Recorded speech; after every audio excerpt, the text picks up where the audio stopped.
Great. Good afternoon or evening, everyone. Thank you so much again to all of our partners and organizations that join us in this important and necessary space today.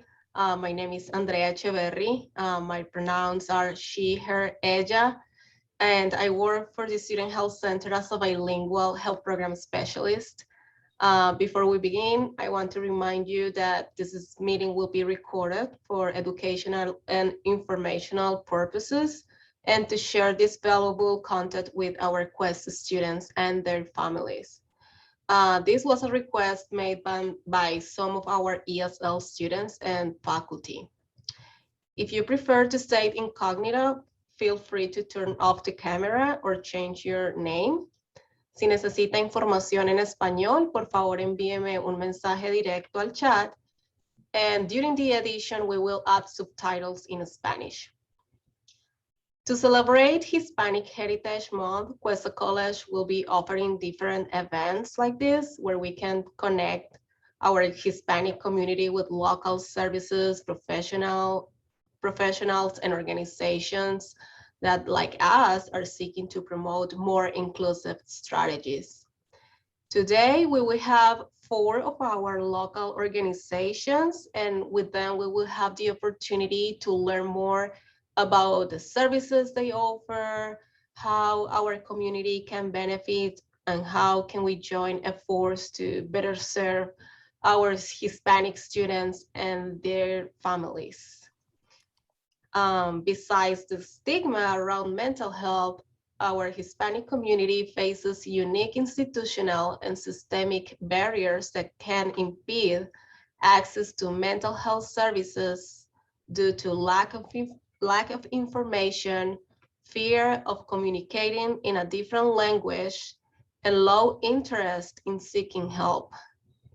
It is vital for us to unify efforts to work to reduce stigma, create safe spaces, and offer more inclusive services, always thinking about the needs, backgrounds, and realities of our community.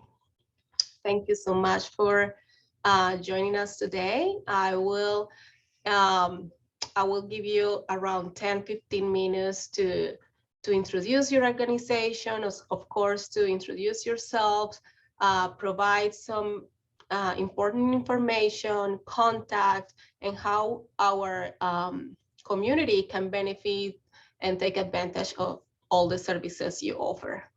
Thank you so much. I would like to start with Jared. Jared. Yeah. I will start with you. If you need to share your screen, I believe you have access. And yeah, feel free to start. Awesome. Well, hello, everybody, and everybody watching. Good to be here today. So my name is Jared Vendafala. I'm 32. I live in Los Angeles, and I work remotely as a peer crisis counselor for Cal Voices, which is a nonprofit based in Sacramento. I personally got my peer specialist training in 2020 from SHARE, which is the Self-Help and Recovery Exchange in Los Angeles. And I'm also a peer support group facilitator for NAMI Westside Los Angeles. For those who don't know, NAMI is the National Alliance on Mental Illness. So again, I mentioned I work for Cal Voices, which is why I'm here. Cal Voices has been around for a very long time. It was actually founded in 1946, and it's the oldest continuously operated consumer advocacy agency in California. And it's a peer-run organization, so we specifically hire people with lived experience with mental health. I'm a peer. I have my own mental health condition diagnosis, so I have a lived experience with mental health. Cal Voices is dedicated to improving the lives of residents in the diverse communities of California through advocacy, education, research, and culturally relevant services. We work with individuals and families with mental health challenges to promote wellness and recovery, prevention, and improved access to services and support. So Cal Voices is based in Sacramento, and they have different programs that they do in that region. But the one that I'm a part of is the Crisis Counseling Assistance and Training Program. So I work as a peer crisis counselor for the CCP. Cal Voices is part of the larger Cal Hope CCP, And under Cal Hope are many different mental health nonprofits that also have hired peers to work with people as part of a larger FEMA grant. So we're actually part of a FEMA grant, and we are going until early February. So this is a temporary grant because of COVID-19. We're going until early February, and then we will. That's when we'll stop. That's when this program will end. But we have another like five to 6 months. So as I mentioned, peer crisis counselors like myself, we assist individuals and communities in recovering from the impacts of COVID-19 by assisting Californians in understanding their current situation and reactions, helping to mitigate stress, developing coping strategies, providing emotional support, and encouraging linkages to resources and longer-term supportive services. So although Cal Voices is based in Sacramento, like I said, maybe many of us PCCs, peer crisis counselors, we work remotely throughout California. So I'm in Los Angeles. And we have a couple different services related to this specific grant. One is we have a telephone line, a Cal Voices telephone line, which is staffed from 8:30 a.m. to 5 p.m. Monday through Friday by peer crisis counselors like myself. I don't know if it would be best to put the number in the chat or just say it aloud. Is there a best way to communicate that phone number? You can say it now, and also I will just check the information with you to share it and add it later too in the edition. Perfect. So people can call 916-288-8535. Again, 916-288-8535. And that's staffed by peer crisis counselors like myself from 8:30 a.m. to 5 p.m. Monday through Friday. We also have a Cal Hope Connect chat app, which is not only staffed by people from Cal Voices, but it's staffed by other peer crisis counselors from different agencies under the Cal Hope umbrella, under the California umbrella.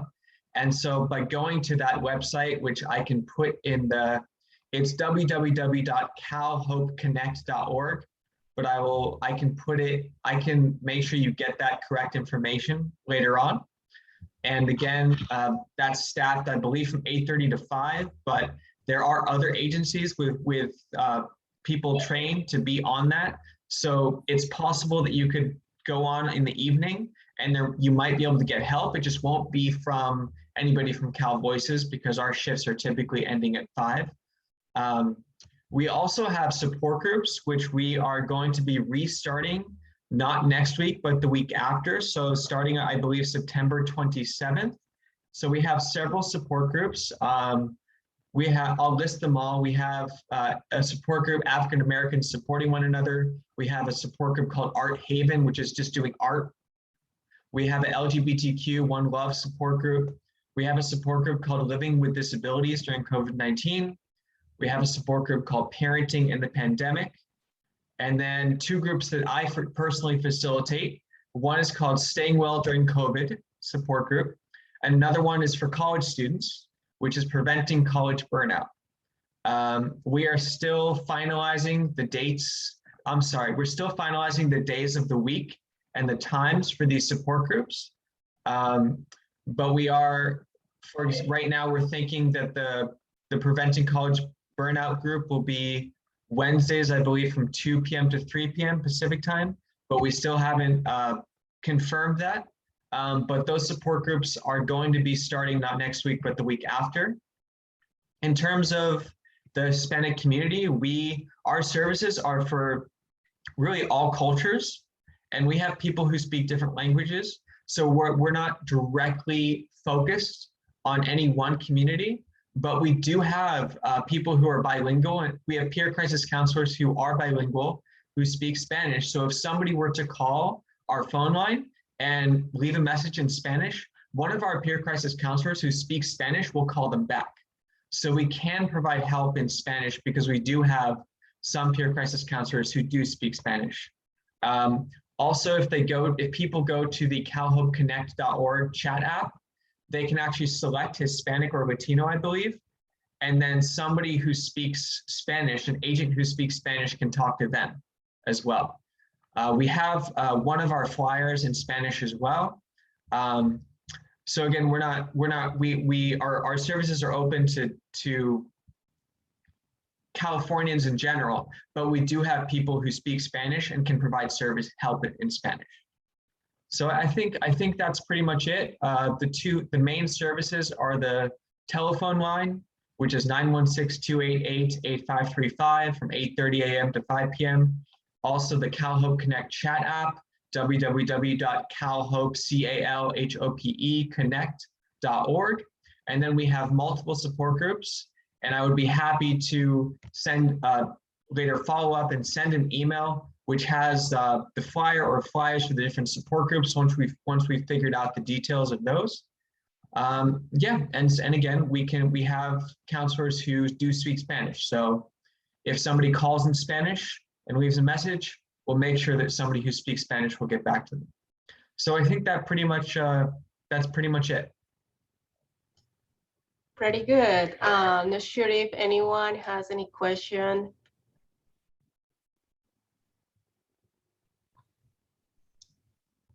Perfect. If I receive any questions from the folks that are joining later or can watch the video later, I will just contact you, Jared. I really appreciate this presentation. I didn't know all the resources you have.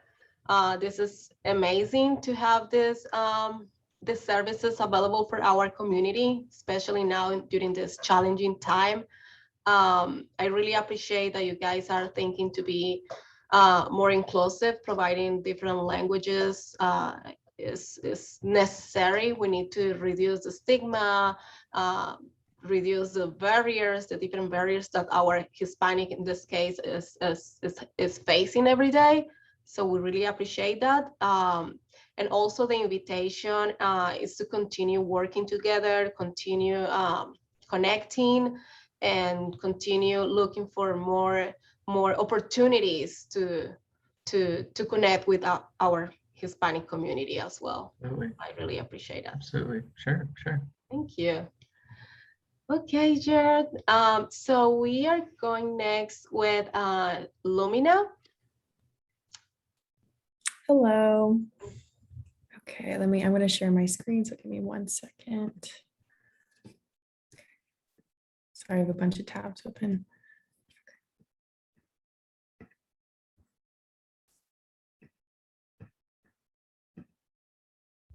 Oops. Okay, we able to see that okay? Yes, I hope so. Yes. Okay, awesome. Sorry, Thank you. Can't hear us. Thank you. Okay, well, thank you all for having me here today, both live and online.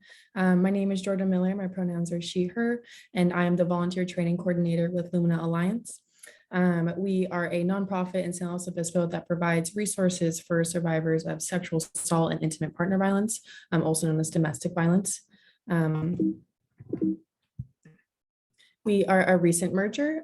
You may have formerly known us as RISE and Stand Strong, which were two sibling agencies that both provided similar resources to survivors in our community. And we thought it would be best to combine and conquer and really be a one place, one central hub in order to provide services more accurately and not be referring back and forth to each other. So as of July 1st, we are officially merged, and we chose the name Lumina Alliance because Illumina is of Latin origin and refers to light, to illuminate, to shine, and we're hoping to inspire hope and really bring to light of the issue of sexual assault and domestic violence in our community, as well as Alliance to refer to the alliance between Stand Strong and RISE as we become a new organization and better represent survivors in our community and work to end gender-based violence. So what do we offer? We have a lot of services, as you can see, and this is very vague bullet points of it, and I can get into more specifics if you would like, but all of our services are free, they're confidential, and they're all offered in Spanish. Specifically for our 24-hour crisis line, which has been going nonstop since 1978, which is a really cool accomplishment for us. That 24/7 crisis line has 3 volunteers or 3 staff members for each shift, and at least 1 person on each shift is fluent in Spanish. Also, we offer a interpreter app, which we are connected with, and that offers 40 other languages.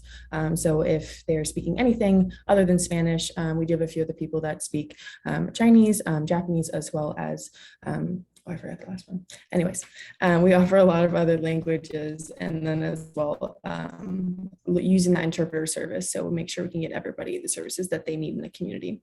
Our number 1 service that most survivors call for are for therapy. We offer 26 free sessions, both for adults and children. We also offer advocacy and accompaniments, meaning we have a person go out and meet the survivor wherever they are.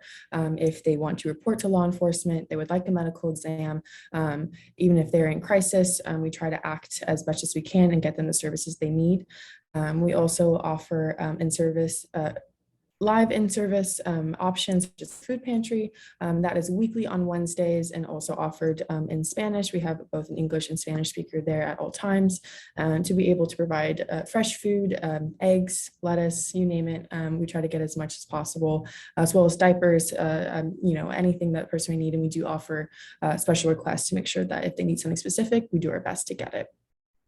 We also offer shelters. We have emergency safe houses. We have 3 locations for that, ranging from North and South County, as well as transitional housing, which is more long-term. That is 4 to 6 month housing. And we work with the survivor to fill out all of the application, teaching them how to budget, what's the next step. Both job and shelter security are very important, obviously, for mental and physical health. So that is one of our top priorities for the survivors. Oftentimes, survivors of sexual assault and intimate partner violence do face legal issues, especially if it was revolving around custody or temporary restraining orders. So we do have a team of attorneys that can help you in court and accompany you to those court sessions and get you that documentations that you may need. All of our attorneys do speak Spanish and can provide all of those forms also in Spanish.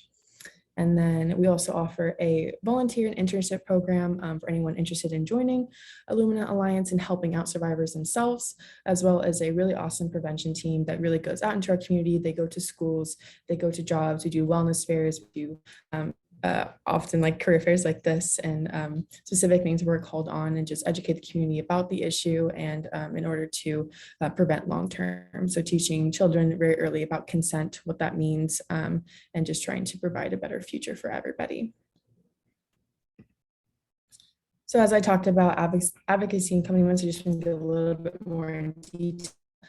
So that is when volunteers and staff will accompany survivors to either law enforcement to reporting if they would like, hospitals or emergency rooms, and oftentimes we are contacted by the hospitals themselves and requesting an advocate, but a survivor can call as well. SARTs, which are those medical exams where we collect evidence and make sure that the survivor is healthy, if they need emergency contraceptives, and this can include law enforcement or not. As I said, all of our services are confidential if you choose to, and really important that anything that happens here does not refer to any documentation status or anything else revolving legal issues. This is specifically for this one incident for sexual assault and partner violence. So we work very closely with law enforcement to advocate for the survivor and making sure that their needs are met. We also have shelter options. So that is 3 or 4 shelters, including transitional housing, as well as court accompaniments, like I said, with our legal team.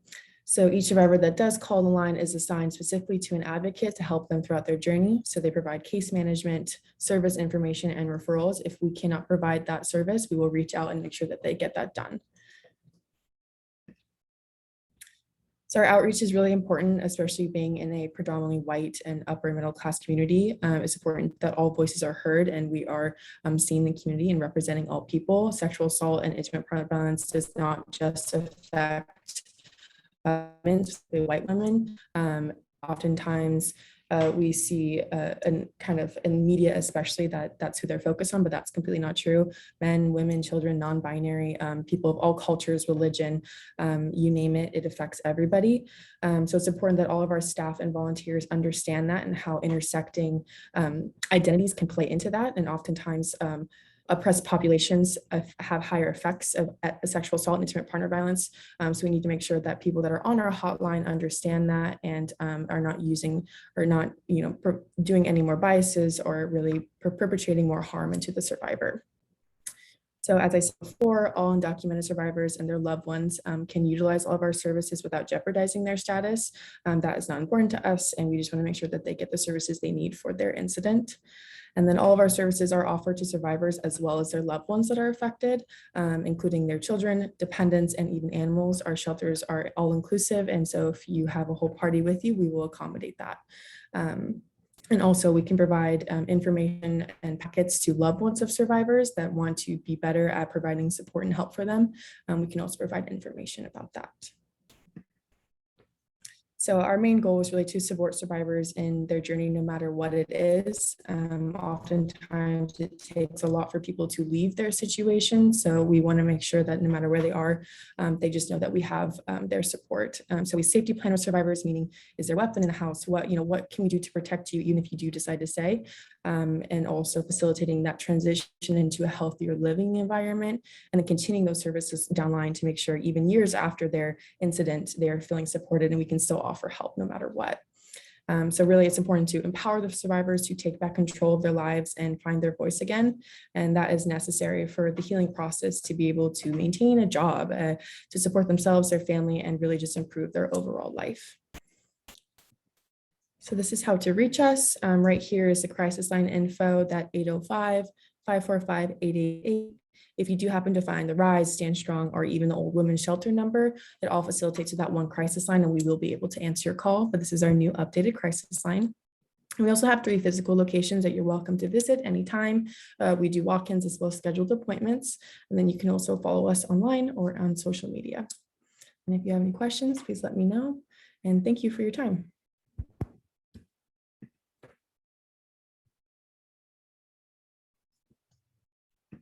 One of the questions that we always receive is, do I need insurance to have access to services? No, you do not. No insurance needed at all. Do they have a cost? No, everything is free and confidential. We also facilitate any bills that you may need to pay, gas card, bus passes. We can also help financially if needed. Awesome. Thank you so much. Thank you. So glad to have you. Just this great fusion together, both great organizations, and now I'm pretty sure you guys are going to do like the best job ever. So great fusion. Okay, let's go. Let's meet Tima, Transitions Mental Health. Hi. Yeah, so I'm Caroline Sarusi. My pronouns are she, hers, and I work with Transitions Mental Health Association. I am here to talk to you today about our services. My microphone's been a little weird, so if you have any issue hearing me, please just raise your hand or call out. So TIMA is a really large agency that operates across all of SLO County and northern Santa Barbara County to offer about 40 different programs. So without listing all of our programs, I'll go more into the umbrella of what we offer as our main services. So we currently offer housing support programs, which can really vary depending on the needs of the individual, depending on mental health status.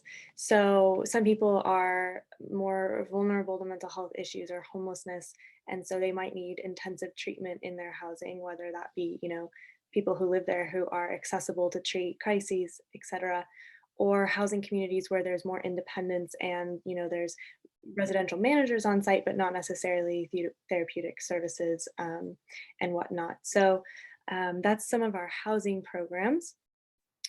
And we have housing, most of our programs across the counties are for people over 18, though we do have a certain number of programs that are available for minors. So one of our programs is housing. It's a youth treatment program. Youth transitional program. And so that's for teens that are transitioning from their home, maybe they're foster youth, etc., and they need housing before they turn 18. We also offer work programs. So we have supported employment, which is helping people um, basically find, secure, learn how to maybe go through the interview process, or if they're struggling with anxiety, helping decrease the nerves and come up with coping strategies. Um, People who have maybe been incarcerated before, who have a really hard time finding a job. We work with some employment programs in order to get people experience and get a good relationship going so that we can vouch for them and be their references and whatnot. We also contract with a lot of employers on the Central Coast so that we have that nice working relationship. We say, if you're having a problem, contact us and we'll, sort of work with the employee and work with you to resolve any issues and help them stay employed. In all of these programs, I should mention too, we do have bilingual services. There are some exceptions, based on availability or staff turnover and whatnot, because there are definitely, unfortunately, some limitations with, for example, our educational programs and who we have to train. But as far as clinical services, housing services, supportive employment, homeless services, all of those programs have bilingual staff to help with any language transitions. So we also offer, I mentioned just now, clinical services. So we previously, before I think the last year, had intensive therapeutic services that were called full service partnerships. So that's for people who have an open case with the county. They needed to have a certain level of mental illness in order to qualify for this program. And it really was this wraparound support. So not just doing therapy, we're doing housing support, we're doing, building on skills, employment, medical needs. So really everything that people need, like take them grocery shopping. And we do still have that, but in addition, we've added brief counseling clinics. So we have a 10-session brief therapy clinic that people can call right now. There's no wait list, which is really wonderful. And then if people find that they need more than 10 sessions, there is some flexibility there if that's indicated. All of these services don't require insurance. They are all free. Some of the more intensive programs, treatment programs, will require partnership with the county and having a case file with the county. So if you're interested in contacting those services, the program managers are really good at laying all that out and figuring out what the qualifications might be for services. But the majority of our services are we don't need that, and it's pretty easy to get in. Let's keep going down the list. So we also have homeless services, which do partner with our housing programs, but aren't necessarily limited to housing. There are some people who either don't qualify for housing or choose not to have housing if it's offered. And, we really respect people's choices and work from an empowerment model. So we still want to know, how can we support you with your mental health, your medical care, etc., while you are experiencing homelessness, so that we can still support and increase the quality of life for you.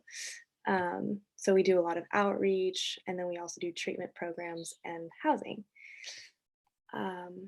TEMA also does forensic services, so helping incarcerated individuals transition back into society and sort of ease that pressure, both for the individuals and also for local law enforcement. So we have a social worker who does ride-alongs to help with situations where police are called for mental health crisis, but it might be more effective, as we know, for a mental health counselor or a social worker to be the one responding instead of just having police there. Let's see, what else? We have a lot of programs, as I mentioned.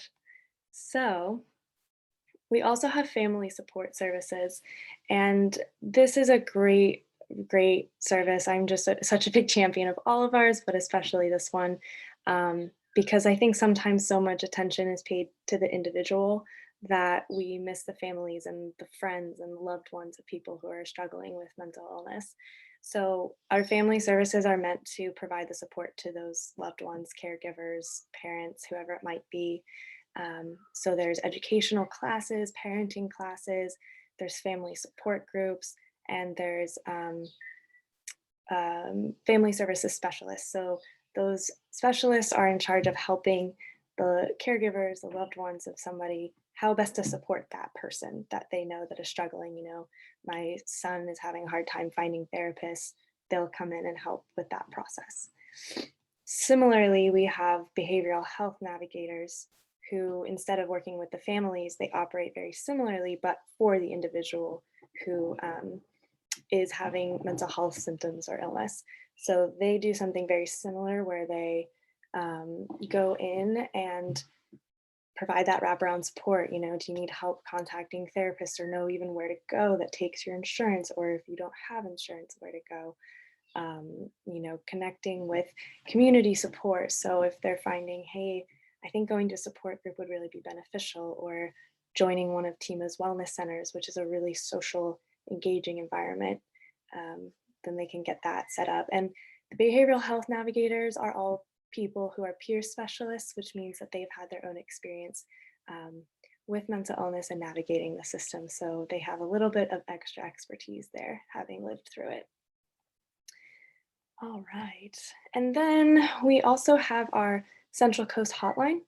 That is a 24-hour, 7-day-a-week crisis line, but also a mental health support line. So I like to emphasize it is not just for crisis situations. You can use that as well as your, if a friend is in crisis or a family loved one, but certainly not necessary. You can call just to say, hey, this person talked about all of Tima's services today, but I can't remember this exactly. Can you point me to it? And they'll help with that, with those processes. So I can actually give you the Central Coast Hotline number right now, because I think it's really important for people to have that saved if they ever need it. So it's 1-800-783-0607. And I'll wrap up my presentation there. Like I said, a lot of programs, so I'm probably forgetting some, but that's a pretty broad overview for now. So always feel free to reach out to me if you have any more questions.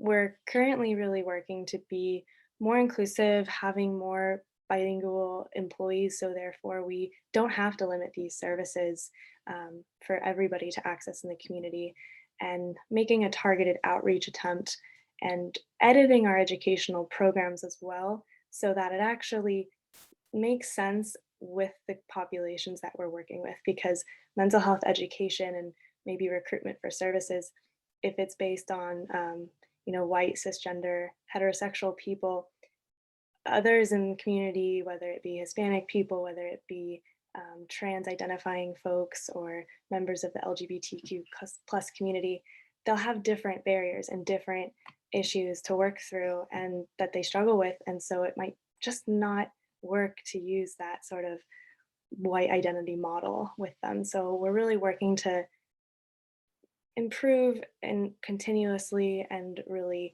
facilitate a different conversation depending on the needs of the population.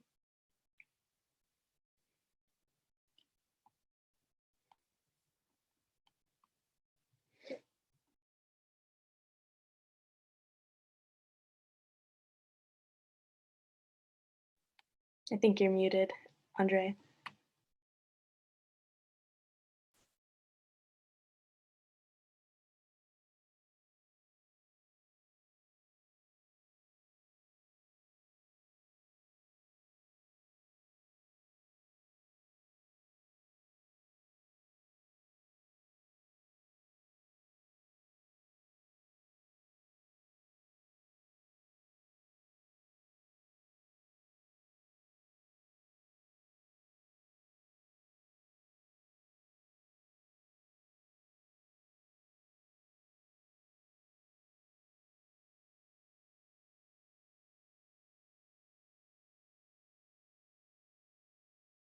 You are not frozen, so we can all hear and see you, except you're muted.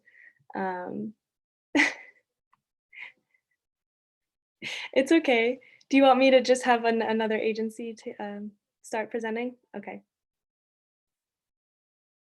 Okay. Maria, would you like to go while Andrea figures out her frozen computer?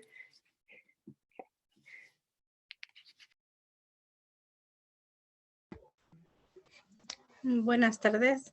Voy a hablar más en español porque me siento más cómoda explicando todo lo que hace Promotores. Promotores empezamos en 2013 en el condado de San Luis Obispo. Hasta antes de la pandemia, Promotores no se había expandido tanto, pero ahora con la de la pandemia, más agencias han contactado a promotores y ahorita estamos trabajando bastante ayudando a nuestra comunidad, a más nuestra comunidad latina. También estamos nosotros cubriendo el área desde Nipomo hasta San Miguel. Entonces, tenemos toda el área cubierta para nuestra comunidad.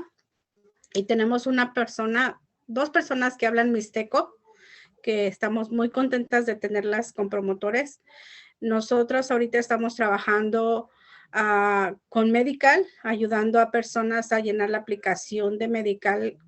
Quien necesita aplicar con Medical, lo hacemos completamente gratis en cualquier horario que las personas necesiten, ya que mucho de nuestra comunidad latina trabaja. Entonces tratamos de hacer las citas por las tardes o los días que ellos descansen o hasta fines de semana. Somos varias de las personas, hay algunas que hablan más inglés. Yo lo estoy apenas modelando mi inglés. En Food Bank, vamos a los Food Bank y repartimos información de cómo comer saludable, de cómo mantenernos saludables y qué hacer con las comidas que nos da Food Bank. La otra organización con la que trabajamos es Socal Gas, la compañía de Socal Gas. Damos las aplicaciones para el programa CARE, que reciben el 20% de descuento en su factura de gas.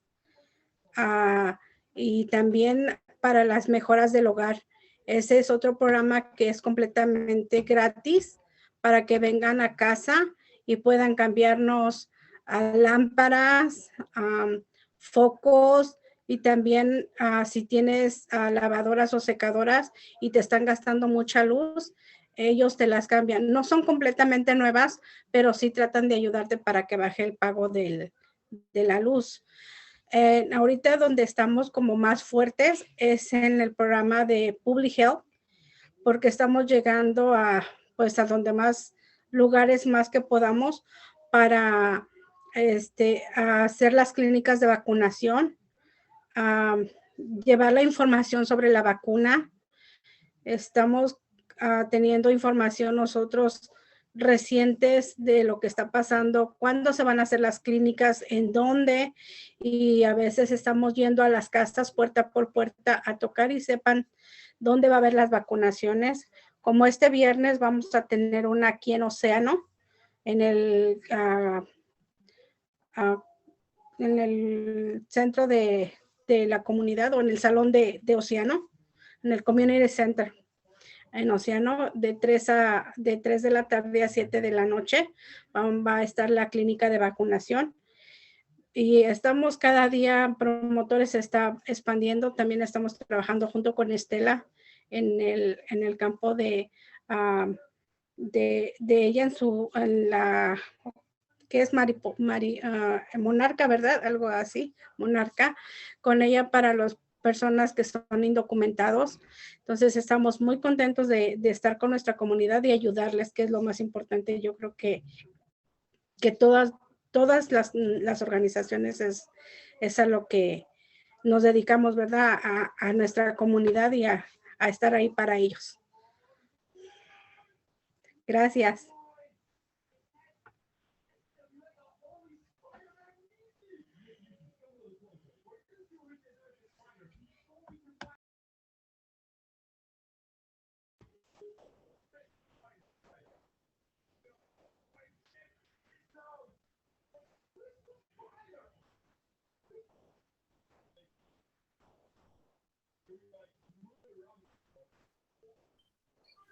Okay.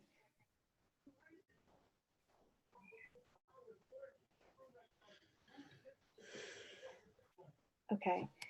Alrighty. Should we have, is Christine last? Is Christine last or a?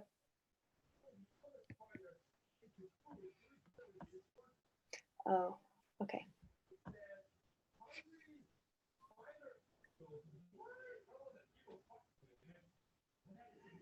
No, you're still muted. I can go ahead and see about that.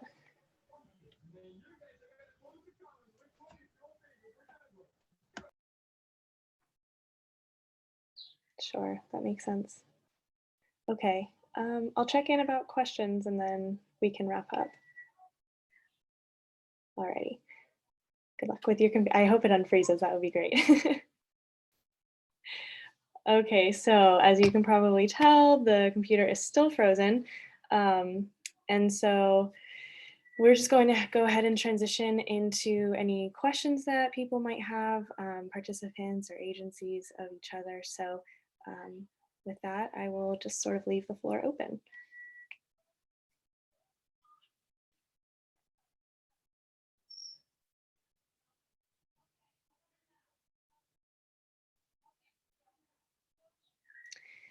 And Andrea, as we wrap up, feel free to text or call for any closing remarks. I think that you mentioned it is being recorded and it will be available for students and their families to access. Okay. So that's great. What else? Yes. Thank you all so much for your patience. I know with the technological issues, it can be so difficult. But thank you all for hanging in there and providing your presentations. That was really informative for me, and I'm sure it will be for other people. So thank you so much for your time this evening on behalf of Andrea, and thank you for putting this together as well. Okay, we'll go ahead and sign off now. Thank you all. Thank you.